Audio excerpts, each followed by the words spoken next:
Assalamualaikum warahmatullahi wabarakatuh. Nama saya Taufik Azri bin Hamzibat dengan nombor metrik 054296. InsyaAllah pada hari ini saya akan membentangkan serba sedikit tentang cara penyelidikan saya berkenaan dengan salah satu twilight, iaitu kerajaan kecil dalam sejarah Islam ini. Dan satu kerajaan kecil yang saya pilih adalah dinasti An-Nazi. Baik, untuk kod subjek ini ialah DWH 20803 Twilight Al-Islamiyah. Saya adalah pelajar diploma sejarah dan tamadun Islam Fakulti Pengajian Kontemporer Islam, dan subjek ini adalah di bawah kendalian pensyarah Dr. Nasrul Bencher. Baik.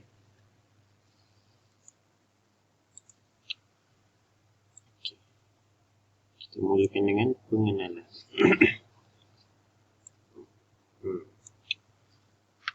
Pada mula permulaannya, tugasan ini menerangkan tentang keseluruhan kajian yang ingin dijalankan dan menguraikan beberapa subtopik seperti pemetaan masalah, objektif, metode, hasil kajian dan kesimpulan tentang sejarah dinasti An-Nazi.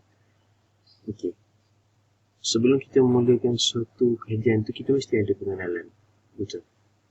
Kita takkan nak buat kajian kita tu macam terburu-buru. Sebab tu dekat sini saya nyatakan pengenalan. Apa yang saya akan cerita, atau apa yang akan saya tunjuk macam mana cara saya menjalankan kajian tentang dinasti An-Nazi. Baik, yang seterusnya. Penyataan masalah. Apa itu penyataan masalah? Penyataan masalah ini adalah masalah yang dihadapi oleh seseorang pengkaji atau penyelidik itu dalam proses mereka nak mengkaji tentang sesuatu. Macam contoh saya adalah seorang pelajar universiti yang ditugaskan untuk membuat kajian tentang dinasti An-Nazi ini. Dan saya ada juga masalah yang saya hadapi. Penyataan masalah yang pertama. Antara masalah yang dihadapi adalah kekurangan sumber yang dapat dicari berkenaan sejarah dinasti An-Nazi. Okey. Dinasti An-Nazi ini, selepas saya dah beritahu tadi, dia merupakan salah satu twilight, kerajaan kecil. Dia bukan kerajaan yang besar. Jadi sebab itulah sumber yang menerangkan tentang dinasti An-Nazi ini kurang dan sukar untuk didapati. Tambahan pula dengan situasi di Malaysia sekarang yang mana kita menghadapi pandemik COVID-19 yang masih belum dapat diselesaikan lagi sehingga kini. Yang kedua, kesulitan dalam meneliti sumber yang sesuai untuk dijadikan rujukan. Mengapa ada kesulitan? Sebab kadang-kadang sumber yang kita tengok tu belum tentu betul. Jadi kita kena teliti. Itu dah memakan masa. Seterusnya, pengambilan sumber yang sesuai sama ada sumber primer atau sekunder perlu dilaksanakan dengan teliti. Apa sumber primer? Sumber primer ni contohnya sumber yang pertama sekali kita akan guna untuk kita kaji pasal sesuatu tamadun atau sejarah. Contoh macam fosil ataupun artifak. Fosil, tinggalan sama benda hidup, sama ada haiwan atau tumbuhan, ataupun artifak, mungkin macam tembikar ataupun peralatan perang yang dibuat oleh orang-orang dahulu. Kalau sumber sekunder pula lah macam contoh manuskrip berupa catatan bertulis, dokumen. Begitu. Jadi benda-benda sumber ni kita perlu laksanakan dengan teliti penelitian mereka. Seterusnya, penyalahgunaan sumber yang salah akan berlaku dan menyebabkan penyelewengan fakta. Jadi berbalik kepada poin yang kedua, kita kena teliti dahulu sumber yang kita nak buat rujukan tu, dan kalau salah tu mesti akan berlaku penyelewengan dan fakta sejarah. Sebab itu kita tak boleh salah dalam meneliti sumber.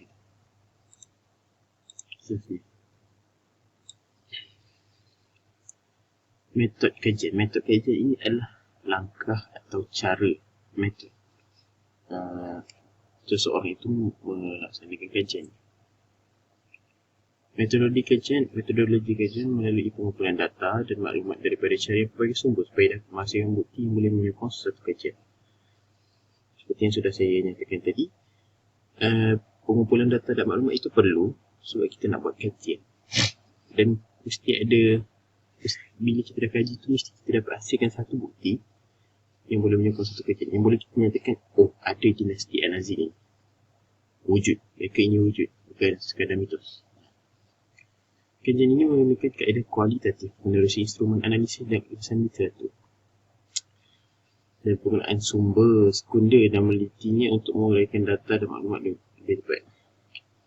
Kaedah kualitatif menerusi instrumen analisis ialah kita dah kaji satu-satu, dan ulasan literatur ini berupa kita tengok jurnal ataupun dokumen. Itulah literatur, sastra. Seterusnya, penggunaan sumber sekunder dan melitinya. Macam saya cakap tadi, sumber sekunder itu apa, dan kita perlu teliti dengan lebih dalam sumber sekunder itu dan menghuraikan data dan maklumat dengan lebih tepat. Seterusnya, objektif kajian. Objektif kajian. Kajian ini dilakukan untuk mengetahui sejarah penubuhan serta kejatuhan dinasti Al-Azid. Objektif matlamat saya melakukan kajian. Seseorang itu melakukan kajian untuk apa? Untuk kita tahu sejarah tentang sesuatu benda tu. Ataupun kalau lain, tujuan kajiannya lain. Tapi di sini saya nak ketahui sejarah penubuhan serta kejatuhan dinasti Al-Azid ni. Mengkaji sosok di sebalik kemunculan dan pemerintahan dinasti ini. Munculnya satu dinasti itu mesti ada orang yang bertanggungjawab membangkitkan atau membangunkan dinasti. Contoh, dinasti Umayyah dibangkitkan, atau sosok yang mengasaskannya adalah Sayyidina Muawiyah bin Abi Sufyan. Itu maksud mengkaji sosok di sebalik kemunculan pemerintahan dinasti. Mengenal pasti bangsa, masyarakat dan budaya yang terkandung dalam dinasti ini. Sesuatu dinasti atau pemerintahan tu, kerajaan tu ada rakyat mereka. Ada rakyat mereka, ada masyarakat mereka, ada budaya mereka yang tersendiri. Jadi itu tujuan atau objektif untuk kita laksanakan kajian.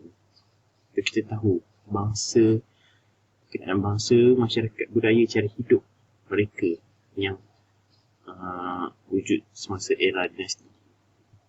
Seterusnya,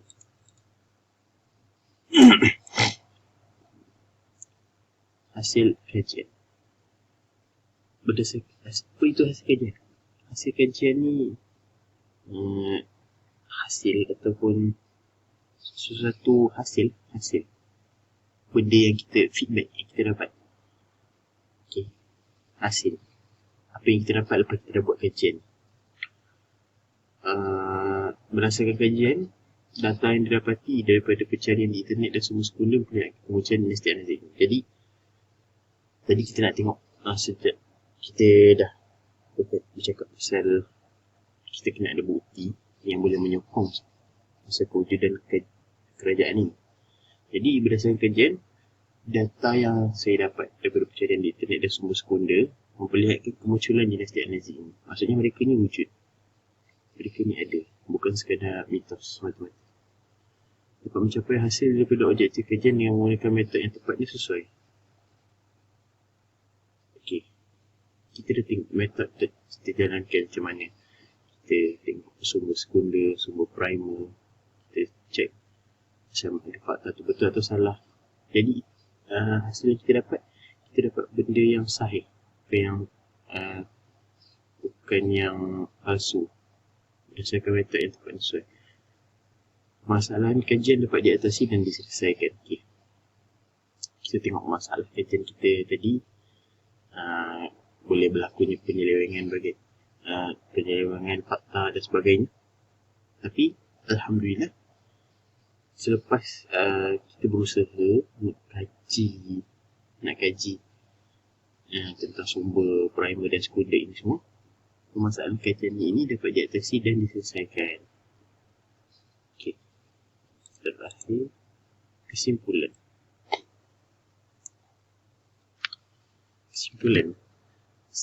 Kesimpulan selepas kita dah laksanakan satu kajian itu. Secara kesimpulannya, kajian mengenai dinasti An-Nazi'id ini telah memenuhi kehendak objektif kajian. Hal ini dibuktikan dengan kewujudan kerajaan kecil dalam Islam dan juga adanya dinasti An-Nazi'id ini seterusnya dapat membuktikan bahawa luasnya kerajaan dan pemerintahan umat Islam. Jadi, kesimpulan dia, kita dapat tahu dinasti An-Nazi'id ini wujud. Ada. Okay. Kewujudan.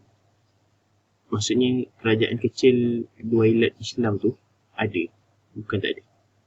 Bukan sekadar kerajaan besar macam Umayyah atau Abbasiyah atau Uthmaniyah, tapi ada juga kerajaan kecil. Dan dekat sini nak tunjukkan bahawa Islam ni, maksudnya hebatlah Islam. Dia ada kerajaan-kerajaan banyak. Bukan sekadar 3 yang kita tahu, banyak. Luas. Betapa orang dulu ni, mereka ni hebat lah dalam menaikkan nama Islam ni di muka bumi ni, membawa nama Islam di pesada dunia. Okay. Sekian sahaja daripada pembentangan saya mengenai cara melaksanakan kajian tentang dinasti An-Nazi'id ini. Dan atas kekurangan, terima kasih. Assalamualaikum warahmatullahi wabarakatuh.